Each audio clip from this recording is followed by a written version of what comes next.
Let's talk today about suffering, which is the word or the term that we use commonly for our problems, our frustrations, and anything that gets in our way of living a joyful life.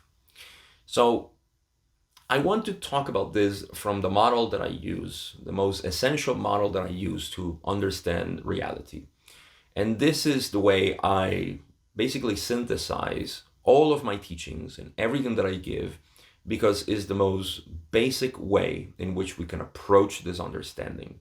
And yet it contains all the complexities that have come out of this realization, which is self-realization. So first, let's dive into what we mean by suffering. See, the Buddha said that suffering is the nature of reality. And I interpret this to be, of course, that suffering is the nature of reality, or life is suffering. By the way, suffering, it's probably a bad translation or a incomplete translation of what dukkha means. Dukkha can be interpreted perhaps better as dissatisfaction or frustration even. Just to put an example, it's just trying to do the impossible. It's just very frustrating. It's like trying to grab smoke with the shadow of your hand. It's frustrating. It's not possible. And it leaves you wanting to do it more and more and more, and that's what life is. So why is suffering arising? Well, because we are ignorant. Ignorance not in the pejorative way, but ignorance in unknowing. We do not know. We ignore certain things. And what is this that we ignore? Well, we ignore reality, or better yet, we ignore ourselves. We don't know who we are. And so because of that, we enter a life of seeking, and all we're seeking really is peace, happiness, love. That's all we're seeking. We disguise it in all kinds of situations or activities, relationships, substances, and so on. But all we're seeking is that inner peace that calls for us. So suffering is basically that. Suffering is the result of our ignorance of reality, of who we truly are. And so I paint it in the following way. There is what we call the absolute self, and you can equate this to God, to the creator, source, quantum field of whatever, all of these words that we have, and even in religious language, we have Allah and so on, the Tao in Chinese philosophy, all of this, intelligent infinity, all of these things are the absolute self. That's why I love Hinduism when they simply talk about the self, the one self. There is no other thing but the one self. And then there is separation. Separation is where the ego resides, and that's where our life is basically built upon. The whole world is living on the premise of separation, and everything that derives from this paradigm is the reality that we're living. And so individually, each one of us came out from the absolute self. Before this sounds esoteric, let's consider the absolute self a baby. We were all babies once. So this baby became more and more separated, and there's a reason for that. But why is the absolute self the baby? Because the baby knows nothing but itself. It knows itself as what is. That is the reality. And so the baby represents the purest form of what we call intelligent infinity, the creator, God, etc. So that is the absolute self. Now, over time in our lives, we contracted, we stretched out from infinity, from being, to a mind-body complex. That's what we are. That's what we think we are. Now, why this happened? Because of perception. Perception is deceiving. However, perception is very strong in our experience, and this perception allowed us to believe that we are separate. Perception created the illusion of duality, and that allowed the coalescing of what we call the separate self. Now, at some point during this potential stretching into the separate being, something happened. And nowadays, we simply call it spiritual awakening. I would call it the pivotal point in which there is the beginning of the return. And that beginning of the return is what we call the spiritual path. We go back into the source of who we are. So there is a calling, we say. There is a calling from within. That within is the same baby, creator, God, absolute self. Now, we lived most of our lives knowing what we call suffering. In some points, we got glimpses of happiness and love and all of this because the sensation of separation collapsed. And in that collapse, we felt joy, we felt bliss, and everything that we associate with our seeking, with what we want. But at some point, when we got into what we call spiritual awakening and the spiritual path return to source, we became much more interested in the processes of suffering. And now we call them the dark night of the soul. We're confronting all of this, and we're going through the darkness of our lives and all of this. But there's something interesting that happened in me, is that I realized, and this is just an anecdote, at some point I realized that this road didn't have to be this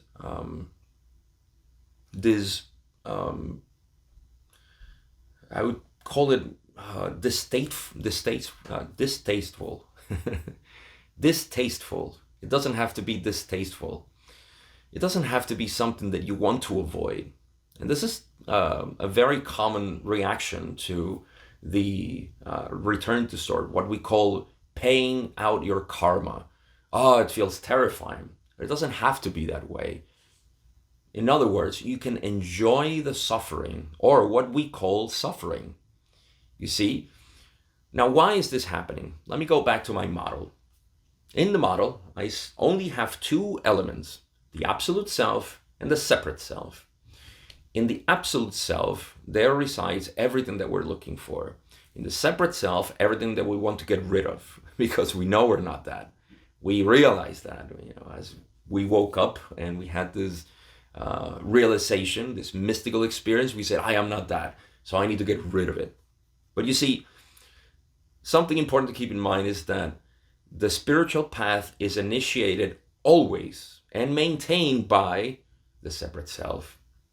And so anything that is in its path will feel in two different ways. These two ways are, first, bliss, joy. That's what's attracting the separate self into the dissolution of itself, because that's another point.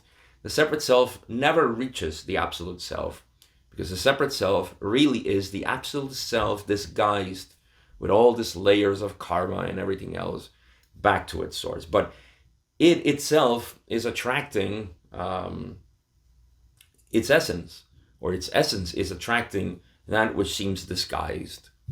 And so in this process, there are two things. There is the appeal, the attraction, like the moth that gets close to the fire. There's an attraction to it, which eventually would lead to its death. And so in this attraction, there is a lot of glimpses of itself, and it sees itself as joyful, happy, loving, and all of this. But there is also the element of suffering included here, frustration and sadness and depression and anxiety and so on. Why is this?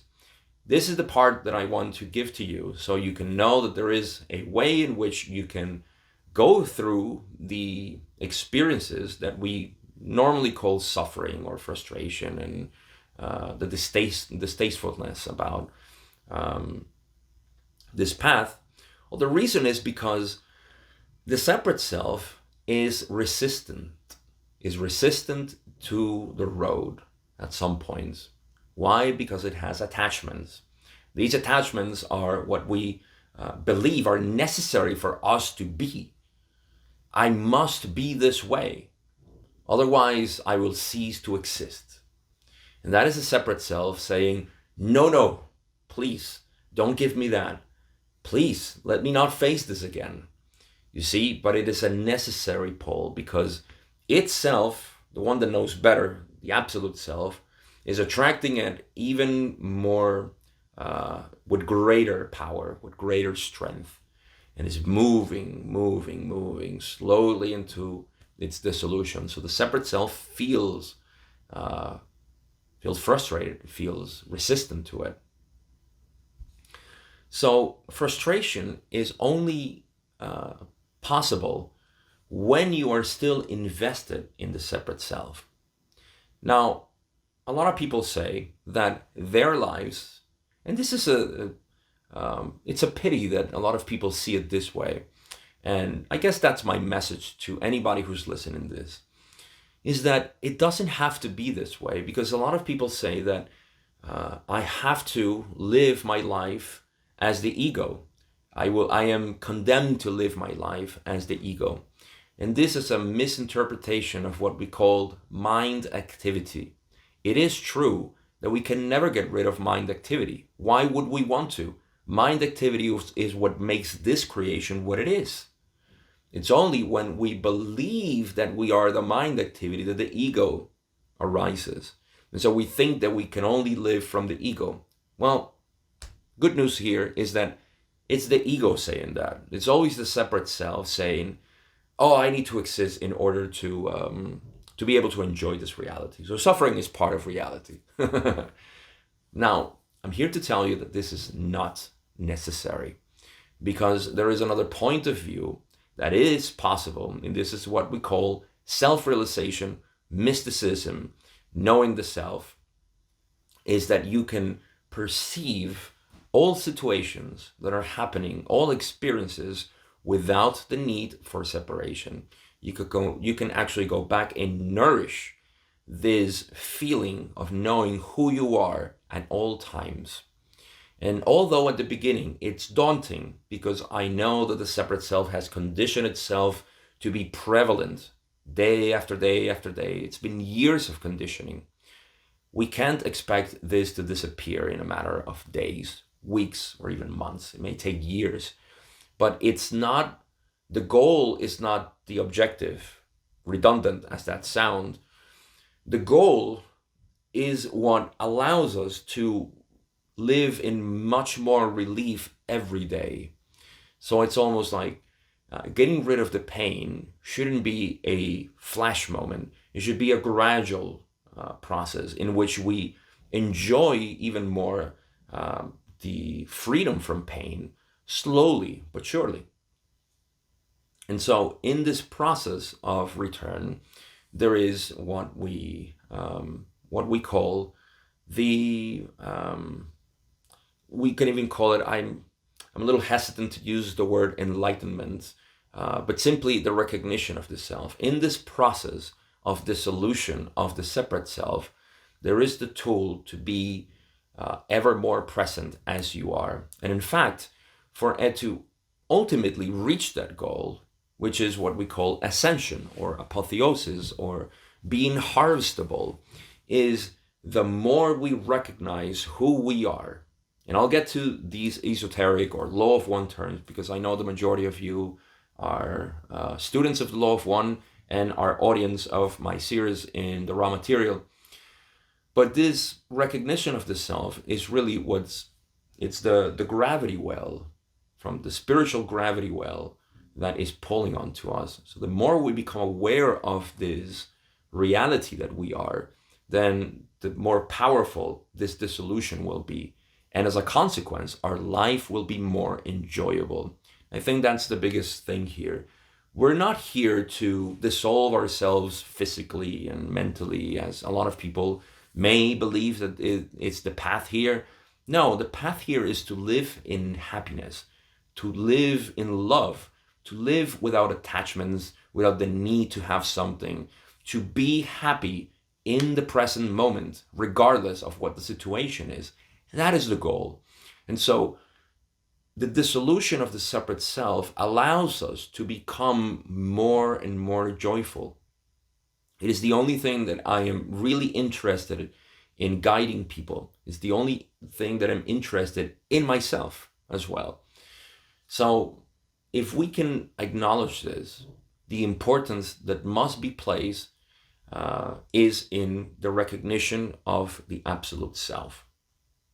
So separate self is the biggest stretch that we, with our imagination and of course our life experiences, have been able to attain.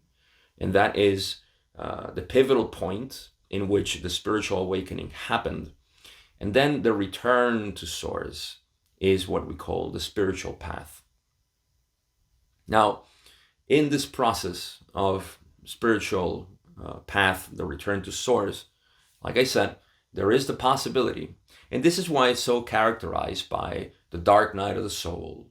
The dark night of the soul is feared by a lot of people. Dark night of the soul should be enjoyed. And I know that sounds contradictory because it sounds like you have to go through a process of a lot of suffering and frustration and anguish and so on. But it doesn't have to be that way. By my own experience, and I'm not speaking here, but only by my experience, this can be enjoyed. This can be something that there's a reason why we use the lotus in these philosophies to explain how out of the mud something that is so beautiful can come out. But that beauty that we're looking at is not a flower, is the mud that is beautifying itself. So we don't have to look at the mud as something distasteful, like I said. You can look at the mud as something that is the lotus itself. You see, we get too focused on the beauty, the apparent beauty of the result, and not in the process. And so that is where we can bring our awareness into and look at life, at our mud, as something that is the lotus. It doesn't have to be the beautiful flower that comes out. It's simply the flower in the form of mud, the swamp, or whatever we ascribe a negative connotation to it. But that's by realizing who you are. You see, I want to bring some terminology that is important here in this model because, like I said, I'm all about practical stuff.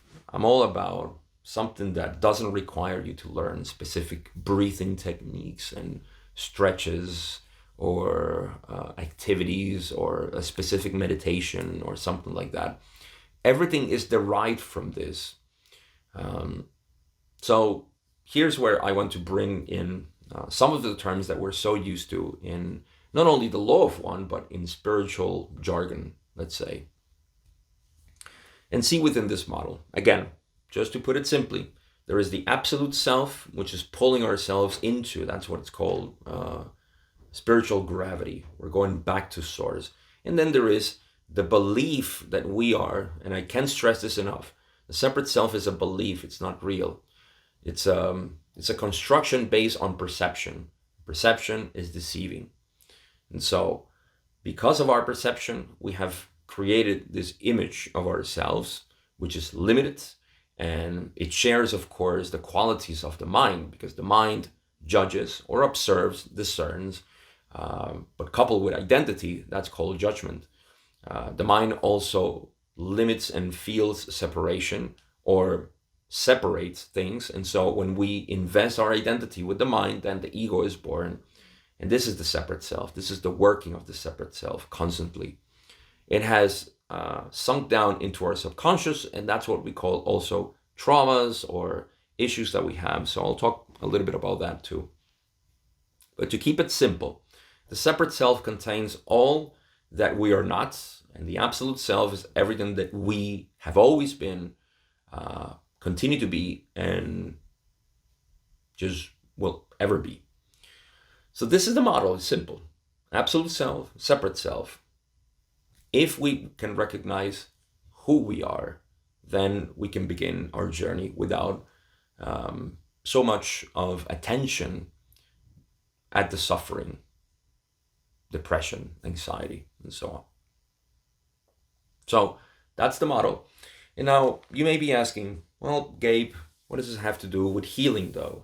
You can see, if you have been paying attention, you can see how healing is part of all of this. Because what we call healing could be described in two modalities. It could be described as psychological, right? The mind. And it can be described as metaphysical. And I'll cover the two.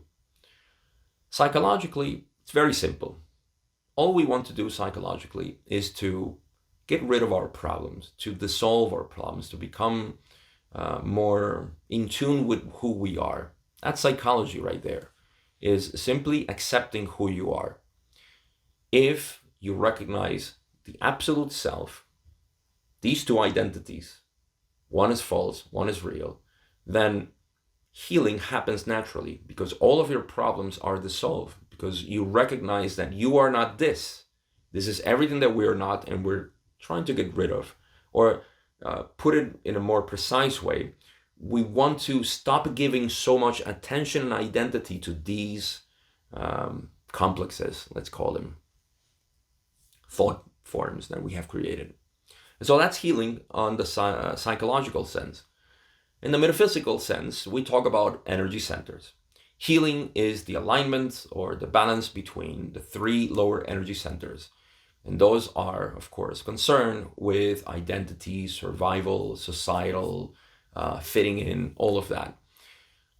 These three lower energy centers are the ones that create perception in reality. It's the perception that generates the separate self. So if we can get rid or stop giving so much attention to what our individual, because it's our own creation. The separate self is our own image of ourselves that we have bought. We bought for decades at this point from other people and from situations and so on. So we can get rid of that. Lower energy centers are not a problem anymore. Lower energy centers align themselves. You don't have to do anything. There's nobody to do anything. And that's why I keep saying, you are fine. The you is always fine. But the attention that you are giving to the separate self is what's causing the idea that you have problems in your energy centers. They shouldn't exist, or they don't exist if you don't pay attention to them. But we're trying to, and all these methods that we know for healing are basically doing the same thing. You can go and check them out. They're all talking about, in one way or another, of the separate self. So that would be healing in a metaphysical sense. And just to add it in, of course, what happens when the lower energy centers are aligned? The heart is open. Love is available. Isn't that what we're looking for? Peace, love, harmony, understanding, compassion. All of this arises from an inevitable side effect of realizing who you're not. And how do you realize who you're not? Well, you can't do this through the mind because the mind is the one generating that which it thinks it is. So you need to get rid of this. This is why we call stilling the mind and all of that. That's not necessary. That's a misinterpretation also of what it is to still the mind. And I'll talk about meditation also in a bit. Evolution, Gabe. What does this have to evolution? Has nothing to do with evolution, it seems, right? Because we're talking about only me, being myself. I am not being of service to others and all of that. Well, what is evolution?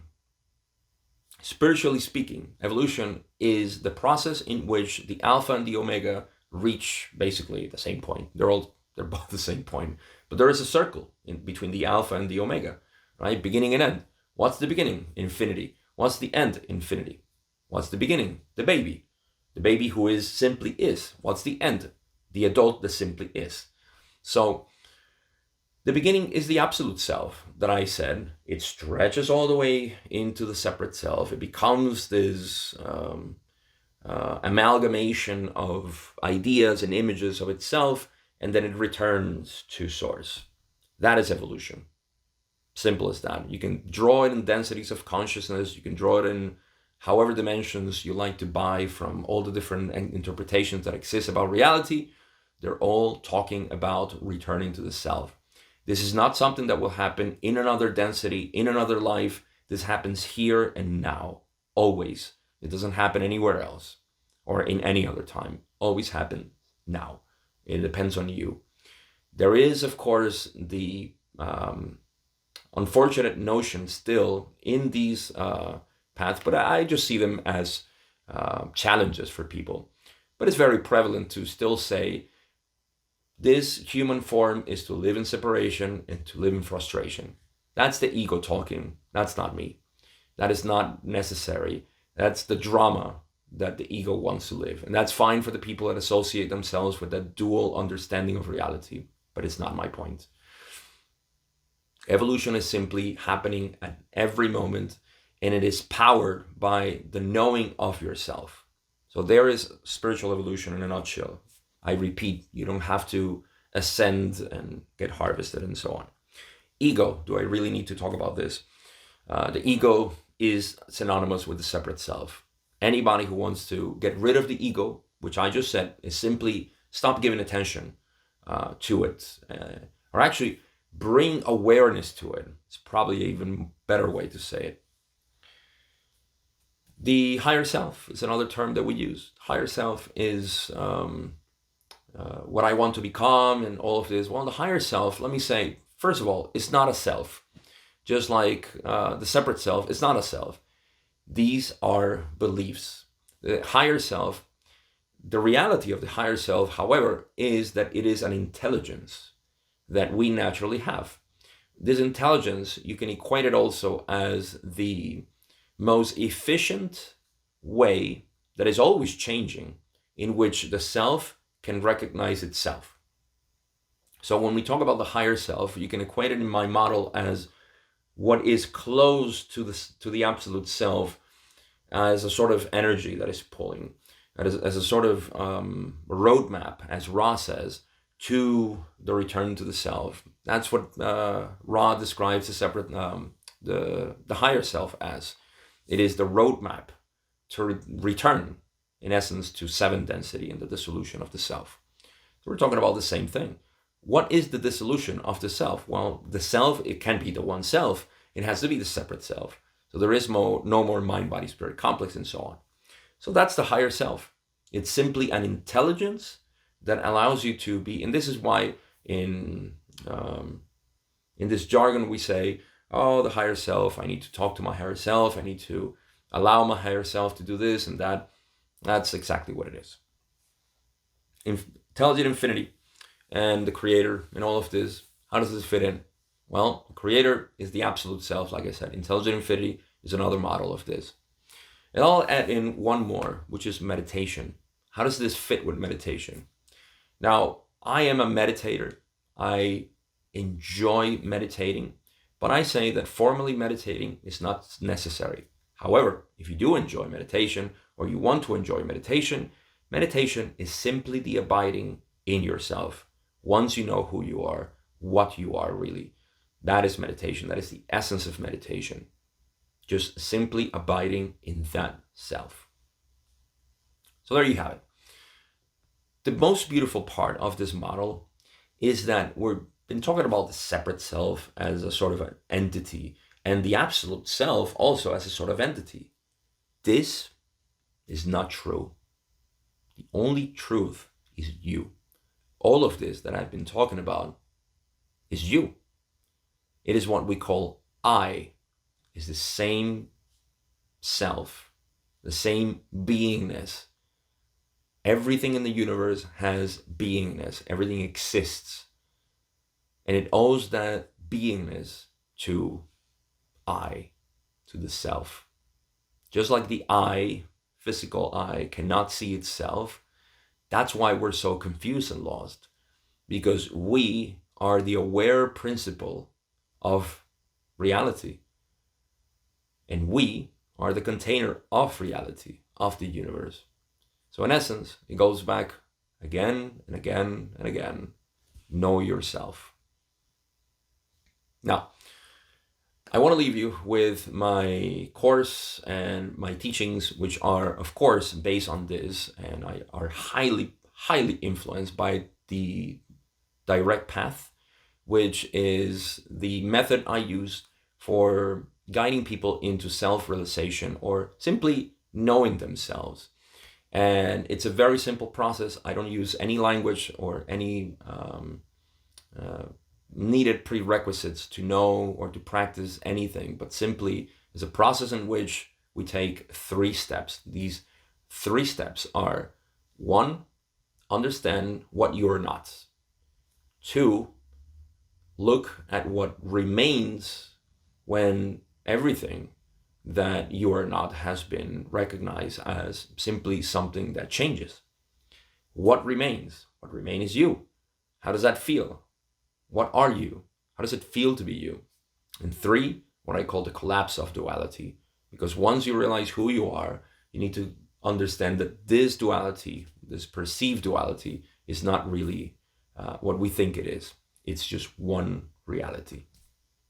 So I do this, of course, in my Direct Path course, which you can check in the description if you want to do it online at your own pace. Or you can also follow me on Instagram, where I'm very active creating content there. And if you want to work with me, all you need to do is send me a DM. Let's get started talking. It's the best way you can contact me to work, and we can do this together. It's the only thing I'm really interested in doing. Like I said, most of you know me for the Law of One. I could have created, and I thought about it, creating teaching that would involve understanding so many things, would be very attractive for the people who love metaphysics and evolution and all of these beautiful things. But I cannot ascribe more importance to anything but to the knowing of the self. And it's such a beautiful work that I am simply honored that I'm able to do this. And that's all I really care about teaching. The rest is just public. It's free for people to enjoy as a podcast format here on YouTube. I don't care. The only thing I really care is about showing you who you are, because to me was the most enlightening thing that happened. All right, this is the moment where I say thank you. Again, check the description, Instagram, follow me, DM me if you want to work with me. And the course is also available if you want to do it. First, you want to check it out. Maybe you want to test the waters first. Go ahead. I did it for that purpose, and for everybody else who wants to just work and with me, but I may not have the time, or they may not have enough resources yet. So there it is. Very cheap. It's not something that is expensive. Very accessible. All right. That's all my plug for the day. Thank you so much for being interested in these topics, and for being interested, of course, in knowing yourself. I hope at least that this video was helpful in bringing a little bit more peace, and inviting you really to just know that there is a possibility to enjoy this, what we call suffering. It's simply the release of everything that we thought we are, and it always feels good. All right. Enjoy, have a good day, and I'll see you in the next video.